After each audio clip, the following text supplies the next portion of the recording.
A warm welcome to Diplomatic Channel. I'm Millicent Walker. Here are the highlights of the program this week. North Korea unveils new, smaller nuclear warheads, vows to produce more weapons-grade nuclear material to expand the country's arsenal. Plus, the United Nations urges North Korea to confirm fate of forcibly disappeared people, acknowledge such violations, and take steps to resolve the issues. But before that, let's check other top stories in the diplomatic circles.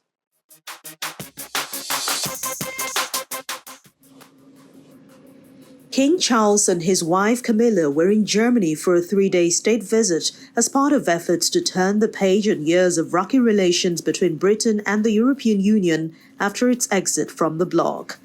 This is King and his wife Queen Consort Camilla's first state overseas visit since King Charles succeeded his mother Queen Elizabeth as monarch in September 2022.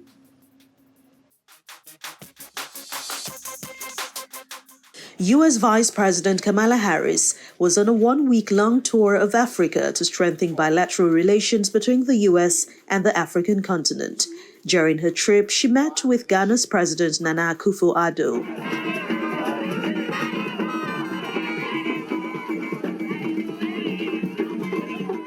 Dar es Salaam, Tanzania's commercial capital, was her next stop, where she was received by the Vice President Philip Mpango.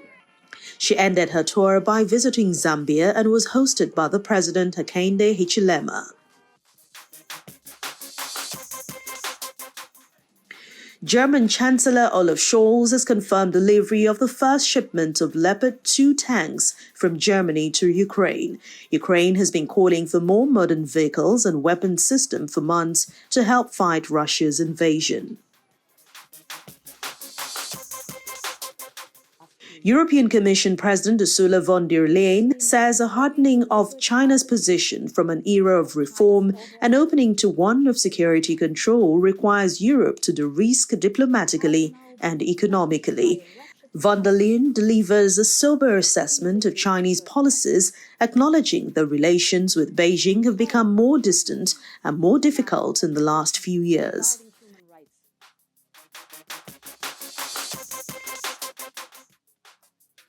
North Korea has been ramping up tensions in recent days. The country has unveiled new, smaller nuclear warheads and vowed to produce more weapons-grade nuclear material to expand the country's arsenal.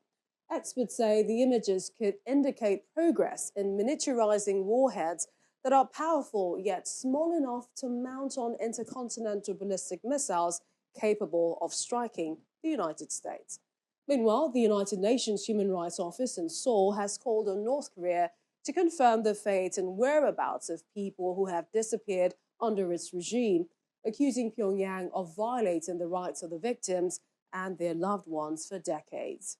The testimonies from this report demonstrate that entire generations of families have lived with the grief of not knowing the fate of spouses, of parents, of children, and of siblings. The President, Director General of the Politec Center for International Diplomacy and Strategic Studies, and also visiting Professor of International Relations at the Achievers University, Owo, Ondo State, Professor Bola Kiterewa, joins me now on the program. Welcome to Diplomatic Channel. Thank you for having me. Prof, it's hard to keep track of North Korea's missile launches these days. The tests in isolation no longer generates headlines, but, as they used to. But if we look at them all together, there is much we can learn. What do you think we're learning from this? I think we can learn many things. You did raise two issues in one question. The issue of non-coverage of what is happening at the level of North Korean, nuclear activities and what lessons. I think that there is the need to differentiate between preparation and outcome. When preparation is on course, efforts are made to ensure that the media professionals do not have access. They will want to wait until final, success is attained before they will allow anybody to have an inkling of what is happening. So that might explain why, for instance, for some time, they do not attract headline reporting. In terms of lessons, there are many. You know, what is happening at the level of North Korean tests is simply how to ensure the safety, of the waterways of maritime life. They are necessarily threatened now. So the lesson now is to begin to prepare as regards how to manage the impact of the exercise.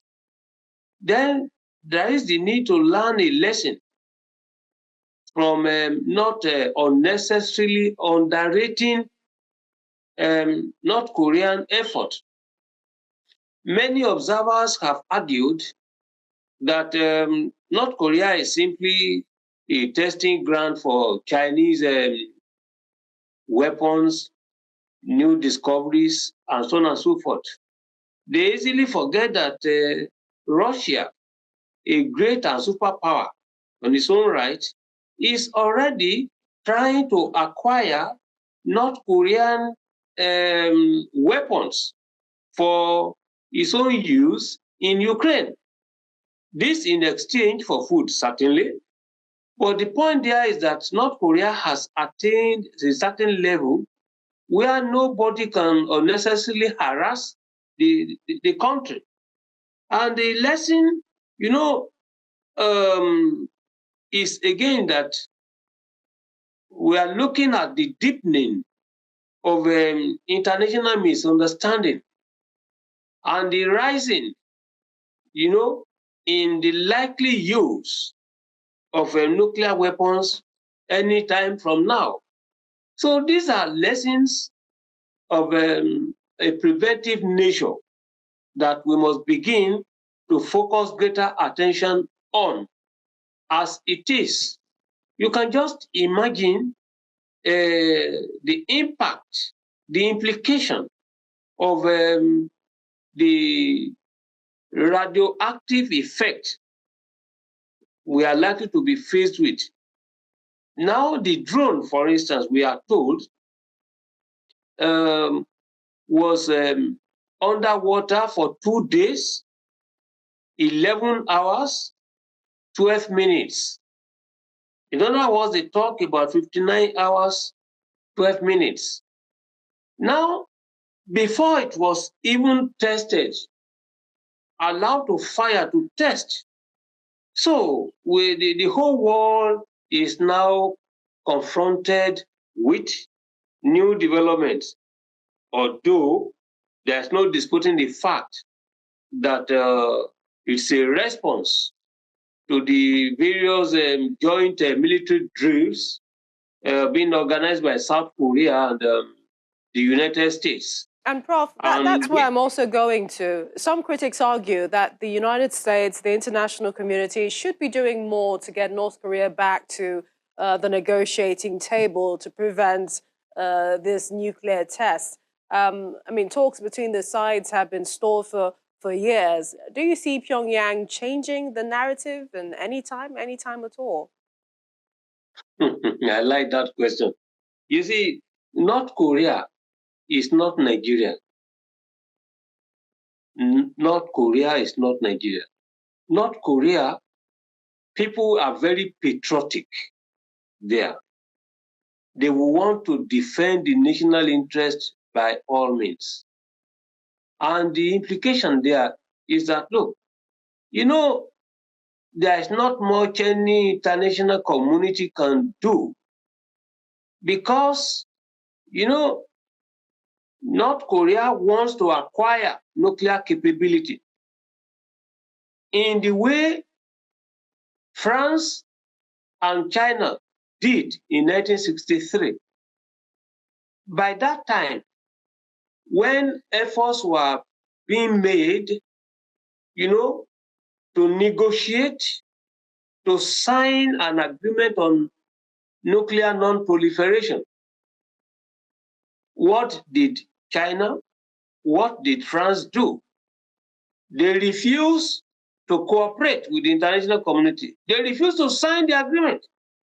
They went back, developed, when they have acquired the status, they know now that the technological know-how of making atomic bombs, nuclear weapons, they now came back to sign. Pakistan followed thereafter. North Korea is doing exactly the same thing. Please don't forget that the nuclear weapon states are basically the P5, the permanent members, the permanent 5 members of the UN Security Council. If you look at the origins of the UN Charter, these countries were recognized as nuclear weapon states, and they do not want any other country to join. This is the issue. And since the politics of nuclear weapons is such that, look, the United States will not talk. If it's the case of Israel, they won't talk. So many countries have acquired this quietly. But because of the misunderstanding between North Korea and South Korea, US supporting South Korea, the problem now is that North Korea has seen that, look, its own security defense depends on acquiring this nuclear capability. And that is why, for instance, it's now determined to acquire it by all means. And when I said that North Korea should not be confused or compared to Nigeria, please, the way you prepare nuclear weapons for war is exactly the same thing you prepare it for peace. Nigeria will be following other countries saying they want nuclear capability for peace, for generating electricity. No, please know how to do this, even if you are not going to use it for war. This is the beauty. So North Korea has this capability and is now testing it. Contrary and in spite of all the sanctionary measures taken against it. This is the issue.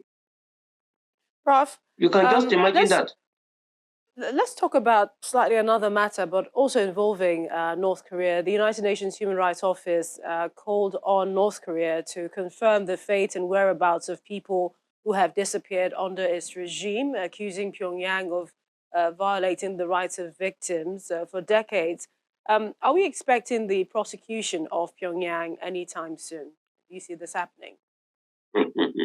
You see, it's just like I read of recent that the United States, the NATO countries, the International Criminal Court has issued a warrant of arrest on Putin of Russia. And I asked myself, who actually is going to arrest Putin? Putin didn't sign the Rome Statute. The United States did not sign that. And we now know that already this issue of human rights, etc., all along, is international politics, as it is. So I cannot imagine who will succeed in actually arresting Kim Jong-un for whatever abuses. He has denied all this. He may be telling lies. There's no doubt about that. I won't expect him to admit that he has been violating that. But the issue is that geopolitically, North Korea has the support of China, has the support of Russia, two, permanent members of the UN. Whatever you want to do against North Korea, there will be vote in the UN Security Council. And one, veto power will neutralize that. So I do not think that it is very possible to have, the North Korean leader, easily arrested for whatever purpose of persecution, etc. And the controversy over this issue of human rights there, you see, whoever is coming into equity is supposed to have clean hands. That's what we have been told. Those who are accusing North Korea should also have free hands. This is where we are. But at the end of the day, it will be good for the international community to ensure that all those who abuse, you see, those who violate human rights, to be brought to book. This is a civilization. I subscribe to that one. This is a very good value from Western civilization. We want to thank you for joining us on Diplomatic Channel. Professor Bola Akintoye is the President, Director General of the Polytech Center for International Diplomacy and Strategic Studies. Many thanks again. Thank you. Some world leaders are co-hosting the second Summit for Democracy with representatives from government, civil society, and the private sector. The regional diverse group of co-hosts is meant to reinforce the truth that a safer and fairer world grounded in democratic values is both a shared aspiration and a shared responsibility. Also at the summit, Ukrainian President Volodymyr Zelensky used the opportunity to plead for more weapons to help defeat Russia. The word democracy comes from the Greek words demos, meaning people, and kratos, meaning power. The Council of Europe describes democracy to be power of the people, a way of governing which depends on the will of the people. The ancient Greeks are credited with creating the very first democracy, although there were almost certainly earlier examples in other parts of the world. But in the 5th century BC, among a sea of autocracies and oligarchies, which were the normal forms of government at the time, Athenian democracy stood out. Fast forward to today. While democracies share common features, there is no single model of democracy. But for countries who champion it, democracies are still the best equipped to address the world's most pressing challenges. And that's according to these leaders who have gathered for the second Summit on Democracy.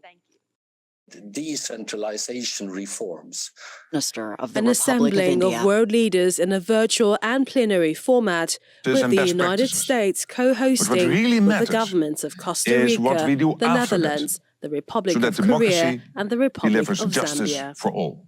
The title of the session speaks volumes. It neatly sums up why we are here today with heads of state and government from all over the world. Such broad participation shows that democracy truly is a universal value. In recent decades, democracies around the world have been threatened or rolled back. For the past 16 years, the American NGO Freedom House has seen a global trend of democratic decline. And yet we know that democracy and rule of law are directly related to prosperity, well-being, and equal opportunities. That's what is now at stake, and that's what this session is all about. Democracy has played a vital role in the civilization and transformation of the world towards self-determination and peaceful coexistence. Very important. Democracy can play an important role in the development of any and all societies.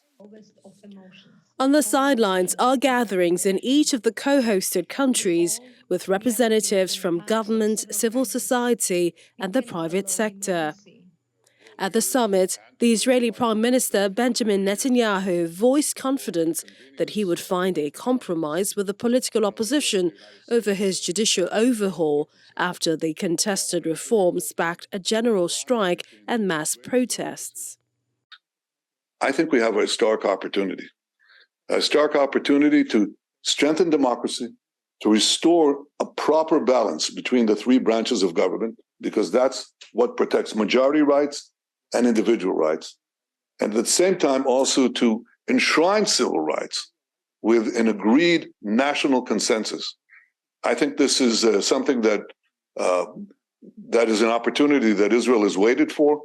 These things are always dramatic.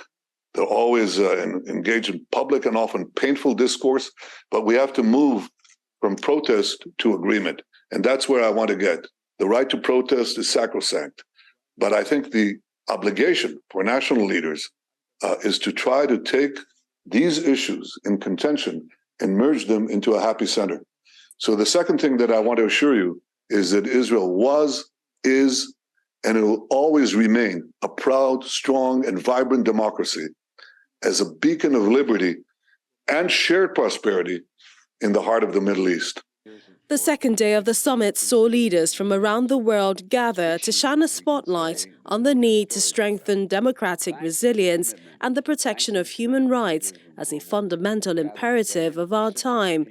US President Joe Biden announced new funding to bolster democracies around the world amid criticism his administration has made little progress in advancing human rights and democracy as a focus of its foreign policy. My administration intends to work with Congress to commit $9.5 billion across all our efforts to advance democracy around the world. We're all safer when that occurs. We're creating a new Bureau of Democracy and Human Rights and Governance at USAID to implement many of these funding commitments to enhance our support for democratic initiatives globally. You know, one key focus of our democracy work will be in making sure that technologies can continue to develop that are used to advance democratic governance. Meanwhile, Ukrainian President Volodymyr Zelensky at the summit pleaded for more weapons to help defeat Russia. The more restrictions on the defenders, the more casualties and destruction, because the flames of aggression now know bounds. That is why the defense of democracy must have all the weapons that will reliably guarantee the defeat of the aggressor. But not everyone is in support of the summit. China, for one, has urged the United States to stop interfering in other countries' internal affairs in the name of democracy. The Foreign Ministry spokeswoman Mao Ning at a press briefing in Beijing said that the US has no moral rights to criticize other countries' democratic affairs and should not have a monopoly over what democracy means. The event also featured other thematic segments, including media freedom and democracy, protecting journalists' safety and security, the freedom of expression online, bolstering free, diverse and independent media, and the way forward. Still talking democracy, I went in search of a Nigerian in diaspora who is passionate about the just concluded 2023 general elections. He said he came into the country with his PVC to cast his vote. He compared his experience back in 2019 to this year's polls and his hopes for diaspora voting. Take a listen. If we go back to 2019, the experience wasn't so good. People were not really geared up to line up in front of the polling unit. People were very disruptive. There was a lot of noise, excessive crowding inside the polling unit. So, coming back to this election, they were more organized. The people that I saw, they were more disruptive in 2019, were more organized, and they were even volunteering. Even in women, I guess there's so much maturity, from 2019 to 2023. I saw a huge improvement, especially in my village. I can't really speak for the rest of the polling units in my ward, but I visited some. It was quite organized, better than 2019. So so the empowerment was there, and I think some of this is just to, it's just because we've changed the narrative a little bit. There is in our political cloud. There's this third force, of course. We can talk about it later, but they've actually overcome the political atmosphere where people are not just looking at two political parties that they've always seen. They've always done the same thing over and over, but they're seeing a little bit light, And that's Diplomatic Channel this week. You can watch this and other episodes again on our YouTube channel, /Channels Web, and our channels playlist. I'm Millicent Walker. I'll see you next time.